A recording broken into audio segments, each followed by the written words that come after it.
Pozdrav svima ljudi, s vama je Magnifico.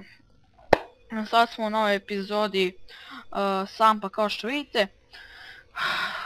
Neću sad ništa da snimam, vjerojatno vam sad ništa nije jasno, zato što sam pre 3-4 sata izbacio, možda i 5 sata izbacio neki video Sampa gdje sam snimao i rekao sam vjerojatno da ću snimati non stop tamo, ali nešto desilo, iskrstilo je tako da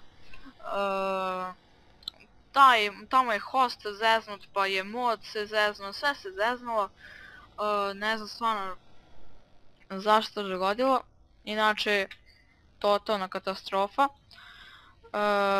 Ajde se joinao me, inače ja ću da snimam i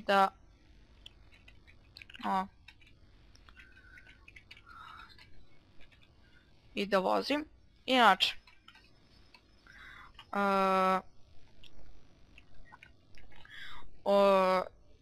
ja ne znam ovo što pričam, izvinite, znači ono, kaže 100.000 nagrada snima Johnny Brat, ali znači, idemo. Ja sam došao ovdje, pozdrav za Uroša Ivanovića, ja sam došao na ovaj server zato što je tamo puklo sve, već sam pričao, ali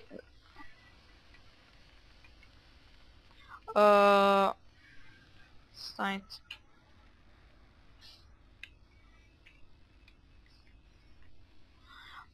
Ajoj, ja sam profesionalac. Ovo je trebalo da ispane mnogo kraći video šta je draj. Što je zaustavljeno ovaj? A daj. Pozdrav za Hanzu, pozdrav za Rokija, pozdrav za sve ove ljude ovdje. Ne mogu sve da se joinujem šta da radim.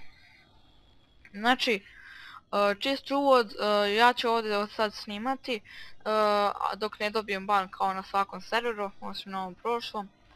Idemo, znači, vidimo se ljudi u nekim sljedećim videima i to je to, vidimo se.